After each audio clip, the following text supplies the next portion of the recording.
Media మిత్రులకి నమస్సుమాంజలు. ఇటీవల all India ఎరుకల employees federation జాతీయ ప్రధాన కార్యదర్శిగా డాక్టర్ గరిక శ్రీనివాస్ అయినటువంటి నన్ను మాన్యులు వెలుగు ప్రభాకర్ గారు ఎన్నిక చేయడం జరిగింది. ఈ సందర్భంగా నేను చెప్పేదేమంటే, రెండు రాష్ట్రాలలో గల నా ఏకలవ్య ఎరుకల ఆదివాసీ ఉద్యోగోపాధ్యాయ మేధావులారా, నిత్యం చస్తూ బ్రతికేవాడు ఎడారిలోన ఇసుకరేడు, బ్రతుకును పోరుగా మార్చినవాడు దేశ భౌతికే ప్రాణవాయువు అని చెప్పి మాన్యులు వెలుగు ప్రభాకర్ గారు 1997 ఆగస్టు 3న ఆల్ ఇండియా ఎరుకల హక్కుల పోరాట సమితిని స్థాపించారు. స్థాపించింది మొదలుకొని ఇప్పటి వరకు అహర్నిశలు అహోరాత్రులు శ్రమిస్తూ జాతి కోసం, జాతి ముద్దుబిడ్డగా జాతికి జీవితం అంకితం చేసి సేవ చేస్తా ఉన్నటువంటి పరిస్థితిని ఒక సందర్భంలో నేను కోదాడ పోయినప్పుడు మా తోడలుడి ఇంటికి ఇలాంటి మ్యాగజైన్ దొరికింది. ఇలాంటి మ్యాగజైను ఇప్పటి వరకు మా జాతిలో తయారు చేసిన వాళ్ళు లేరు.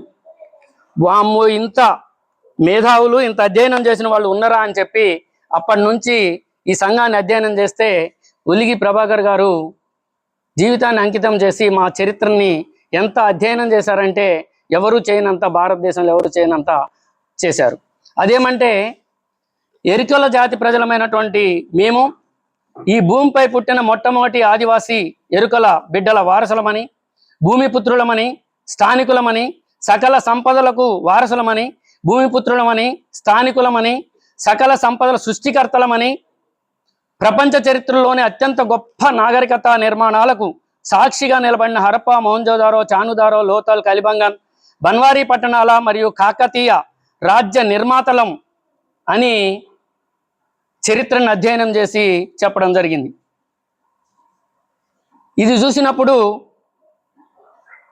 అన్న తయారు చేసినటువంటి మ్యాగజైన్స్, ఇలాంటి డైరీలు, క్యాలెండర్స్ ఉన్నాయి. ఒక క్యాలెండర్స్ ఈ విధంగా ఇవన్నీ చూసినప్పుడు మేము ఖచ్చితంగా ఆదివాసీ చరిత్ర కలిగిన వాళ్ళగా ఉన్నామనేది అర్థమవుతా ఉంది. అది ఎలా అంటే, ఇండియాలో క్రీస్తు శకము 2వ శతాబ్దం కాలంలో అమరావతిలో నిర్మించబడినటువంటి బౌద్ధ స్తూపంపై ఎరుకల ముత్తురాజు పేరున్నది. దీన్ని బట్టి క్రీస్తు శకము 2వ శతాబ్దంలోనే మేము ఎరుకల వాళ్ళం, రాజులుగా పరిపాలించమని చెప్పి తెలుస్తూ ఉంది. రెండోది, ఇండియాలో క్రీస్తు శకము 5వ శతాబ్ద కాలంలో కడప జిల్లా కమలాపురం తాలూకా చెన్నకేశవ స్వామి ఆలయంలో తొలి తెలుగు శిలాశాసనంపై మన ఎరుకల ముత్తురాజ్ పేరుంది. అంటే క్రీస్తు శకము 5వ శతాబ్దంలో కూడా రాజులుగా పరిపాలించిండ్రని చెప్పి తెలుస్తూ ఉంది. ఇక మూడోది, ఇండియాలో క్రీస్తు శకము 10వ శతాబ్ద కాలంలో కాకతీయ రాజ్య నిర్మాతలు మా బేతరాజు ఎరుకలని తెలుస్తూ ఉంది. నాలుగోది, పూర్వం నిషాదం అనే ఆటవిక గణరాజ్యాన్ని హిరణ్యధనుడు అనే ఎరుకల రాజు పరిపాలిస్తూ ఉండేవాడు. ఆయన కుమారుడే మన ఎరుకల ఏకలవ్యుడు.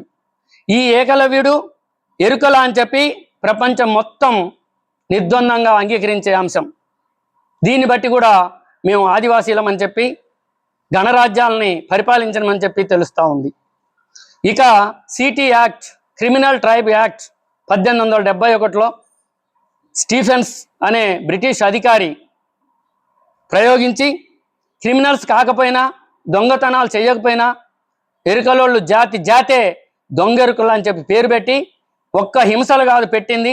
మహిళలను చూడకుండా, చిన్నపిల్లలను చూడకుండా, వృద్ధులను చూడకుండా కనబడ్డమంటే పోలీస్ స్టేషన్లలో పెట్టి నానా హింసలు పెట్టిన సందర్భం, ఇళ్లల్లోకి వెళ్ళి, గుడిసెల్లోకి వెళ్ళి నానా ఇబ్బందులు పెట్టిన సందర్భం అన్నమాట.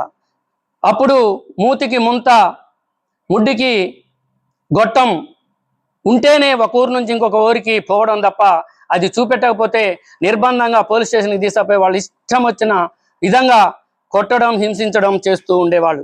ఈ చట్టం నుంచి విముక్తి కావాలని చెప్పి అనేక పోరాటాలు చేసిన ఫలితంగా చివరికి 1952 సంవత్సరంలో ఇది ఆగస్టు 31వ తారీఖున విముక్తి కావడం జరిగింది. అప్పటి నుంచి మా జాతి సిటీ యాక్ట్ నుంచి విముక్తి అయిన సందర్భంగా విముక్తి దినోత్సవంగా దాన్ని వాడవాడల ఎరుకల జాతి ప్రజలు ఎక్కడుంటే అక్కడ ఈ దేశం మొత్తంలో కూడా మేము జెండాలు ఎగరవేస్తూ మాకున్నటువంటి ఆత్మగౌరవాన్ని ప్రదర్శిస్తూ వస్తూ ఉన్నాం.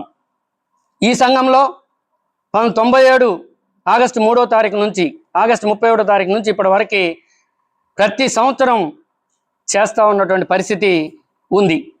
ఈ విధంగా చేస్తూ ఉన్నాం. మొదటి ఎరుకల రాజు అయితే ఒకటేం జరిగిందంటే ఈ మధ్యకాలంలో 1935వ సంవత్సరంలో కాకతీయ సంచికను ఒక దానిని వెలువరించారు. దీనికి సంపాదకులుగా డాక్టర్ మారేమండ రామారావు గారు వ్యవహరించారు. వారు చేసిన పరిశోధన ప్రకారం కాకతీయులకు పూర్వం ముగ్గురు ఎరుకల రాజుల చరిత్ర తెలుస్తుంది. ఒకటేంటంటే మొదటి ఎరుకల రాజు పేరు దేవరాజ్ ఎరుకల. అతని కుమారులే అనుముడు, కొండడు. తండ్రి కొడుకులు కలిసి హనుమకొండ సామ్రాజ్యాన్ని సుమారు 50 ఏళ్ళు పరిపాలించినట్లు వారు ఎరుకల వారని వారు తెలియజేశారు. హనుమకొండ మొదటి పేరు హనుమ కొండ. ఈ హనుమ కొండ ఎవరు అంటే దేవరాజు కుమారులు. దేవరాజు ఎవరంటే ఎరుకల రాజు.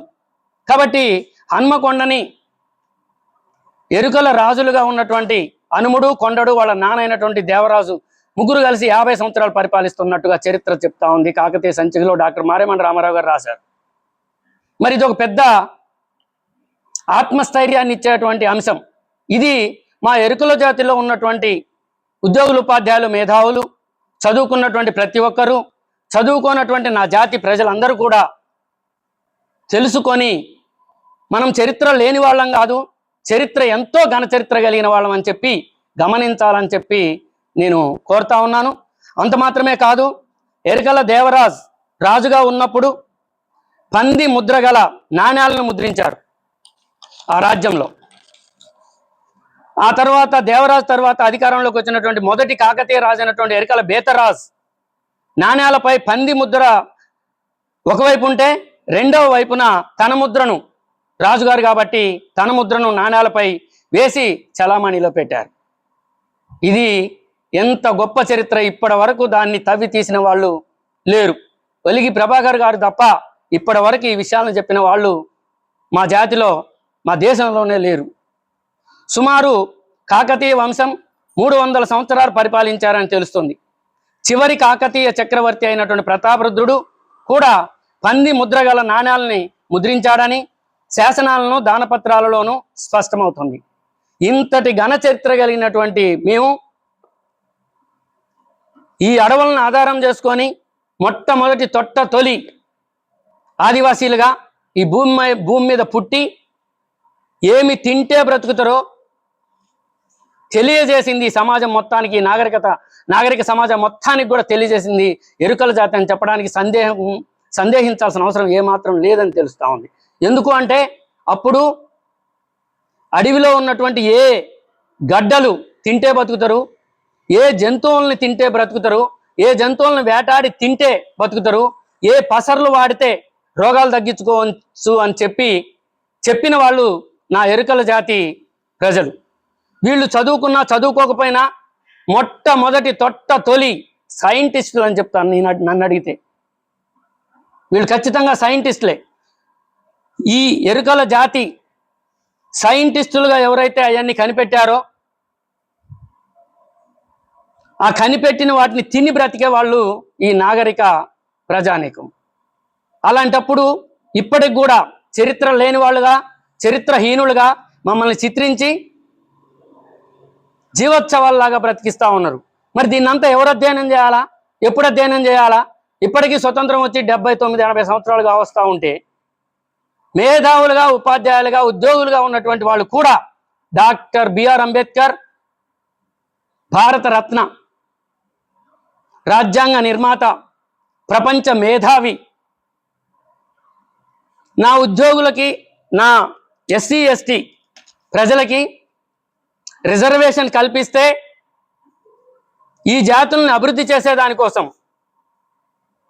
ఈ మేధావి వర్గం, ఈ ఉద్యోగ ఉపాధ్యాయులు జీతాలు తీసుకొని మిగతా టైం మొత్తం కూడా కేవలం ఫ్యామిలీసే కాకుండా ఈ జాతుల్ని ఎడ్యుకేట్ చేసే దానికోసం, చైతన్యపరిచే దానికోసం ప్రయత్నం చేస్తారని చెప్పి ఆయన ఆశిస్తే ఈరోజు పరిస్థితులు ఆ విధంగా లేవు. కాబట్టి మరి ఇప్పుడు ఇప్పటికైనా సరే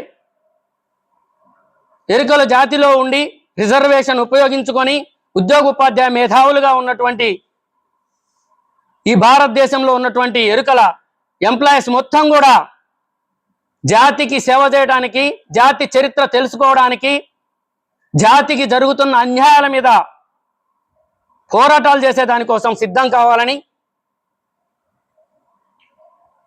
నన్ను ఈ జాతీయ ప్రధాన కార్యదర్శిగా తీసుకున్నందుకు మరోసారి ప్రభాకర్ అన్న గారికి కృతజ్ఞతలు తెలియజేస్తూ, నా వంతుగా శక్తి వంచన లేకుండా ఈ రెండు రాష్ట్రాలలో ఈ భారతదేశంలో ఉన్నటువంటి ప్రజానీకానికి, ఎరుకల జాతి ప్రజానీకానికి, అలాగే ఎరుకల ఎంప్లాయీస్కి కూడా ఉన్నటువంటి సమస్యల మీద అన్నిటి మీద అధ్యయనం చేసి పోరాటాన్ని రూపొందించి అవన్నీ సాధించేంతవరకు అహర్నిశలు అహోరాత్రులు కష్టపడి పనిచేస్తానని తెలియజేస్తూ thank you one and all.